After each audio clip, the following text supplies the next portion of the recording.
just a few moments. I apologize for the slight delay. Thank you.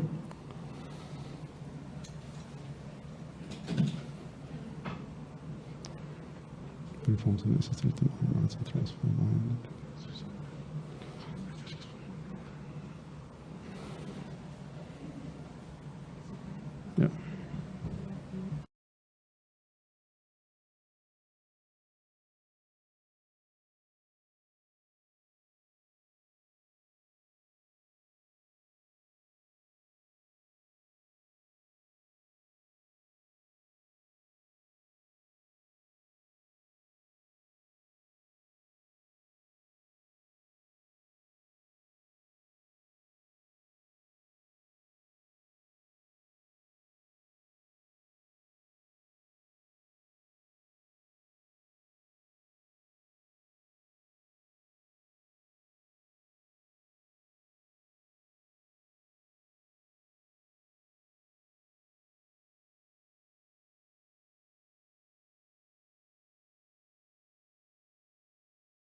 Good morning, ladies and gentlemen.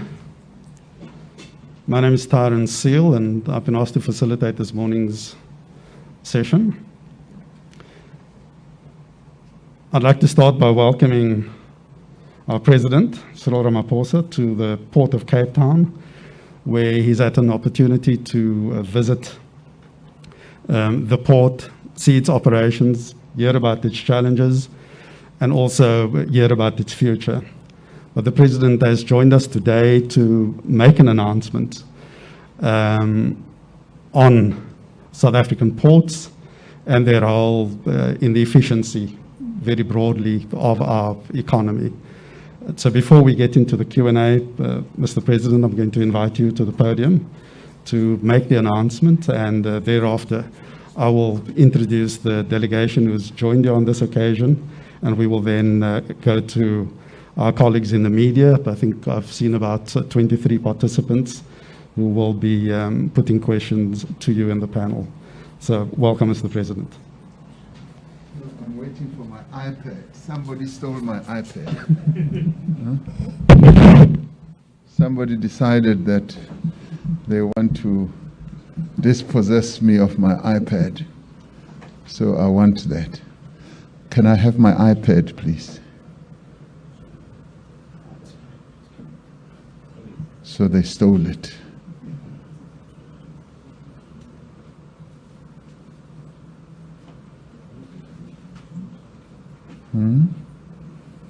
I had my iPad.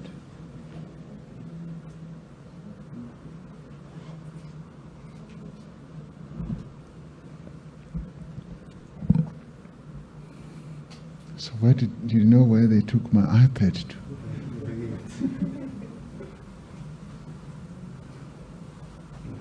This is the problem of always handing out your gadgets to other people. It's always best that I should keep all these things with me all the time.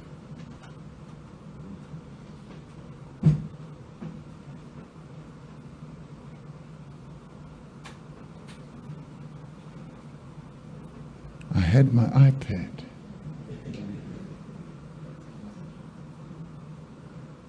I had it in my hand. It's gone.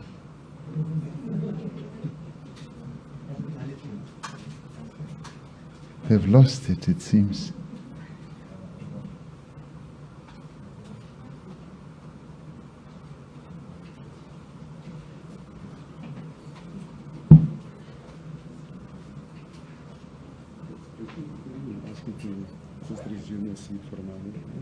Should I sit down? And then I'll introduce the delegation.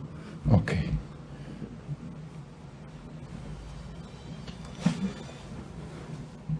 Good morning again, everyone. We're just waiting on the President's gadget to arrive for the briefing, but in the meantime, I think I'll just extend the welcome to the delegation who has been part of the President's visit to the port this morning.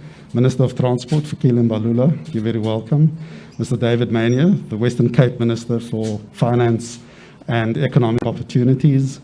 Ms. Portia Darby, the Group Chief Executive of Transnet, and Mr. Silinga, the CEO of the Transnet National Ports Authority. You are all very welcome to this briefing, which, as I said earlier, will underscore the importance of our ports to our economy and to our competitiveness in the global economy, and to maximize South Africa's position at the southern tip of Africa as an important player in the global logistics chain. So, Mr. President, I think you have been suitably equipped now, and I'll invite you to the podium. Thank you very much.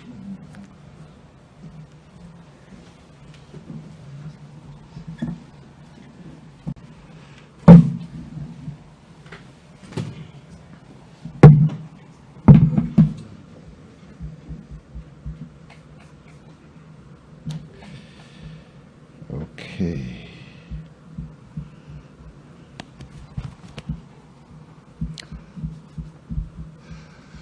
Thank you very much, and thank you for your patience. Minister of Public Enterprises, who is online somewhere.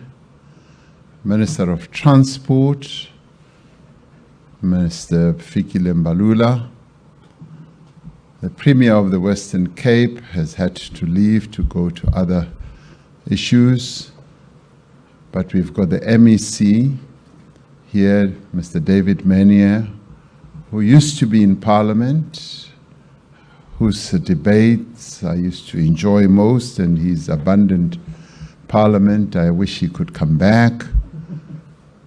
Ms. Portia Debbie, the Group CEO of Transnet, various executives from Transnet, and the officials who run this port of Cape Town. Good morning. I'm really delighted to be here in Cape Town at the port. I've had a wonderful tour of the port and looked at how our port here in Cape Town operates. I have in the past weeks spent time in Durban Port as well, just to look at how they operate and the challenges they face and what future they are plotting for themselves going forward. During the past several weeks, our efforts to accelerate the implementation of the structural economic reforms have been gaining momentum, as we said they would. These reforms are crucial, extremely crucial to enabling a strong economic recovery and to placing our economy on a much faster and more sustainable economic trajectory. The reforms that we've spoken about are necessary to modernize as well as to transform our network industries, to increase the efficiencies that we need, to reduce costs, and to make our exports much more competitive.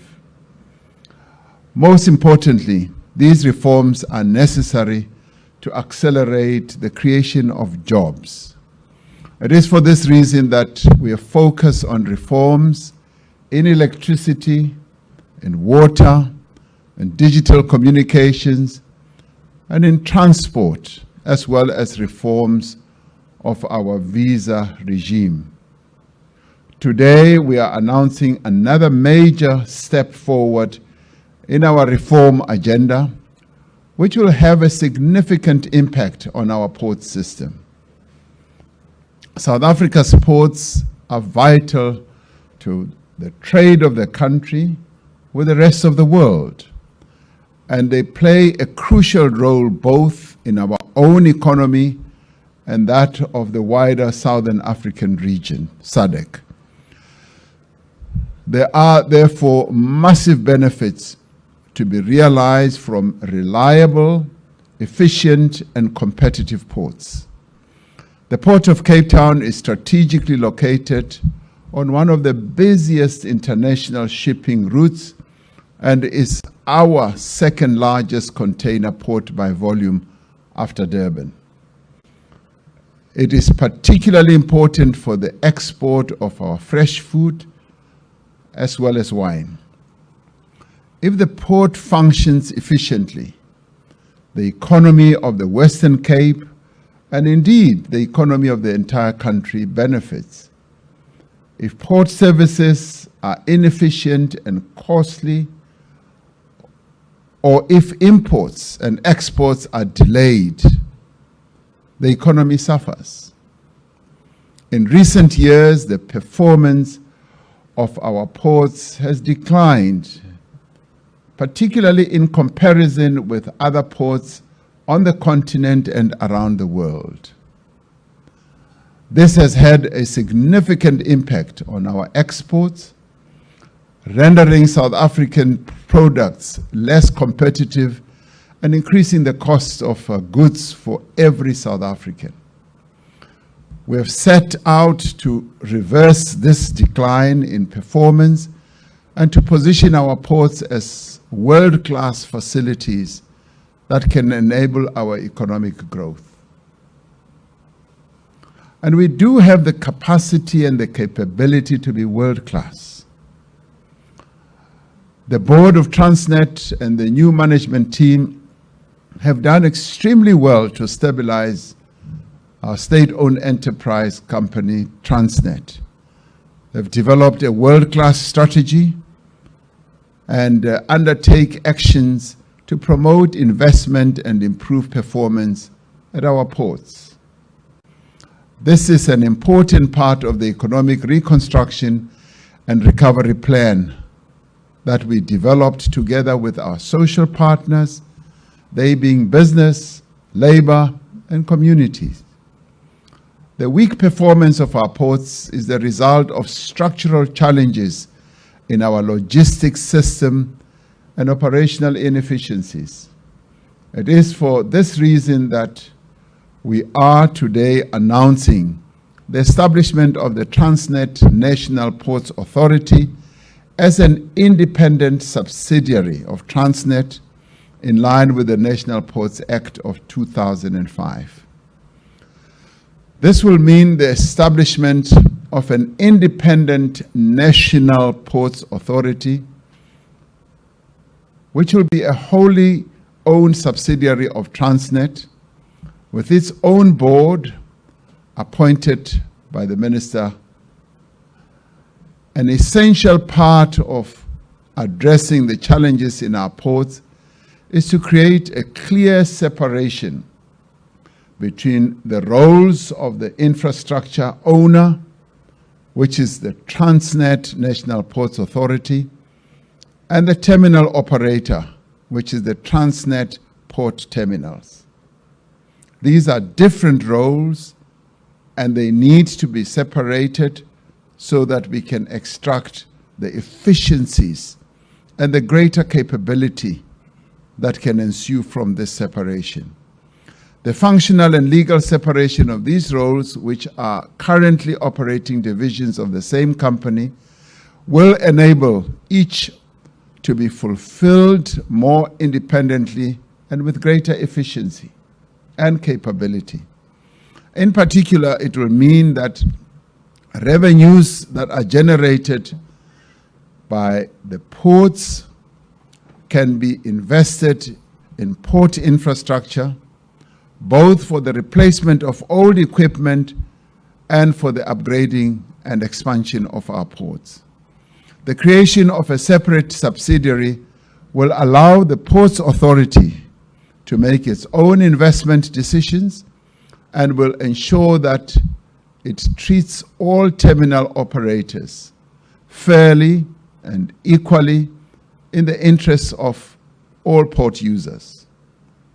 At the same time, Transnet will remain the sole shareholder of the subsidiary to prevent any negative impact on the group's balance sheet and to ensure that the Ports Authority remains an important part of the Transnet Group. This is a really significant development because this reform has been delayed for more than 15 years since the National Ports Act was promulgated. It has taken that long, and today we are reforming this whole process so that we can gain greater efficiencies and greater capabilities. As part of our economic reconstruction and recovery plan, we are making progress in overcoming long-standing obstacles and bringing an end to delays in the implementation of our reforms.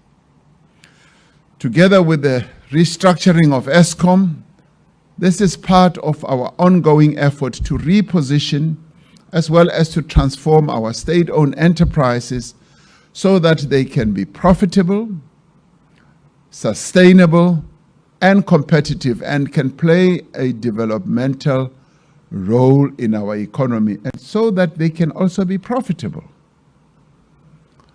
This reform will have a direct impact on port users and our export industries. They will benefit from increased efficiency, lower costs, and new investment in port infrastructure. It will also have an impact on the lives of ordinary South Africans who will benefit from the lower prices of goods and more jobs throughout the export value chain. It may not be obvious to us as South Africans, but almost every single product that we purchase is affected in one way or another by our ports. That is why every South African should really be pleased and celebrate the steps that we are now taking to turn our ports around.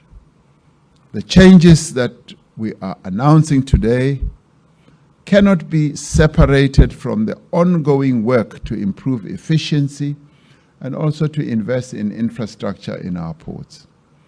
The implementation of this measure is a crucial part of Transnet's broader strategy to revitalize our logistics infrastructure, including by developing strategic partnerships with the private sector to attract new investment and to enhance terminal operations. Transnet has put in place an ambitious plan to invest 100 billion rand over the next 5 years. Now, this it will do in upgrading its infrastructure across the port system. We want to do this because we truly want to modernize our port system. Earlier, I was talking about the Premier of the Western Cape, and now we're talking about the marvel that we all had when we visited Singapore port and we saw how well it operates. Now, Transnet is now following in the steps of ports of real note in the world like Singapore. And I think we have the capability to do it. Because achieving this target of investing 100 billion rand in the next 5 years will rely on leveraging private capital to shore up the contributions of the state and establish world-class infrastructure at our ports. Now, I wish to make it clear that state ownership of the ports remain our policy, and we will not compromise on that. All of our ports, as well as our rail infrastructure, are strategic national assets that belong to the people of South Africa.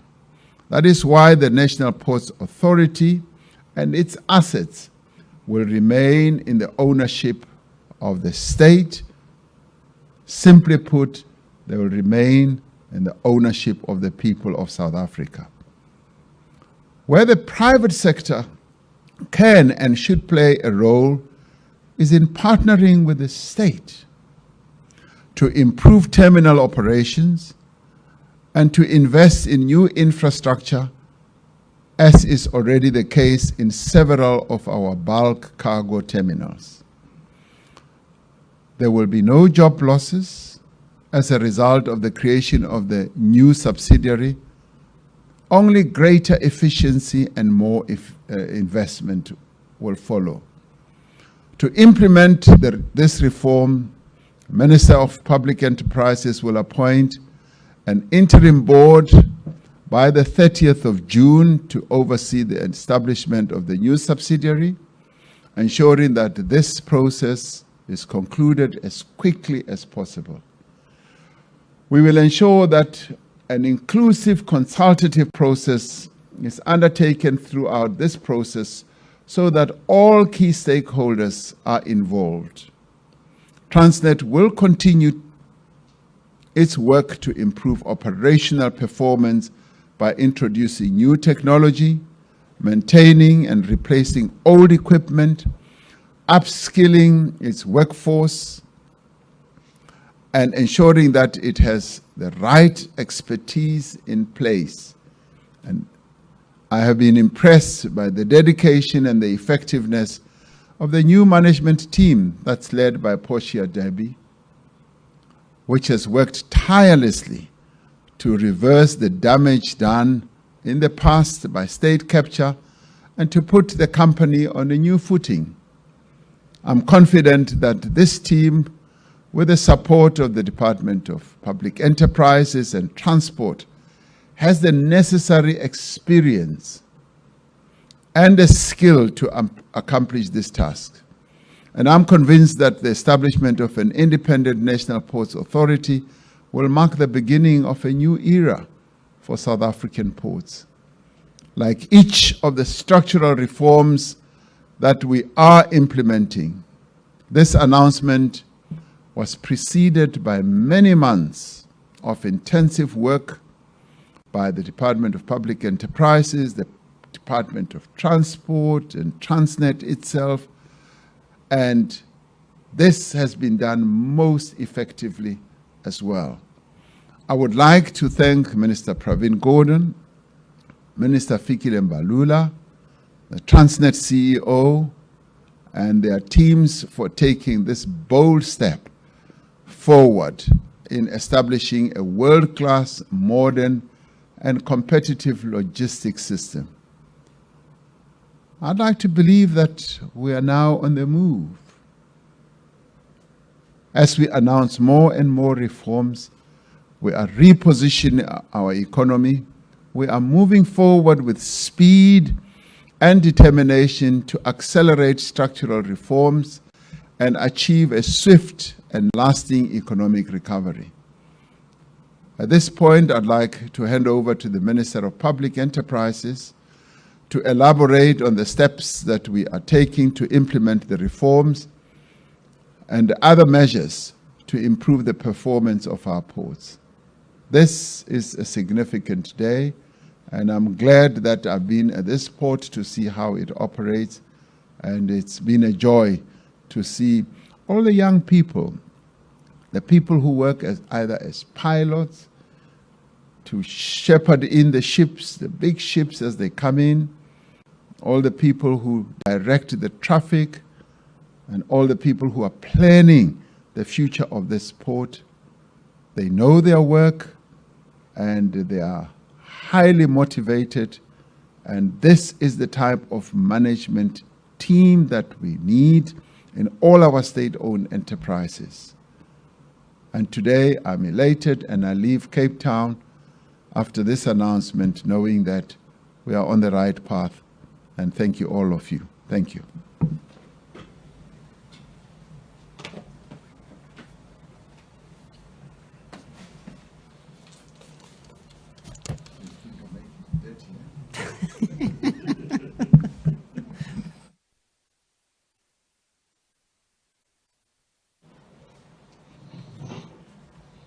Well, Mr. President, good morning to you.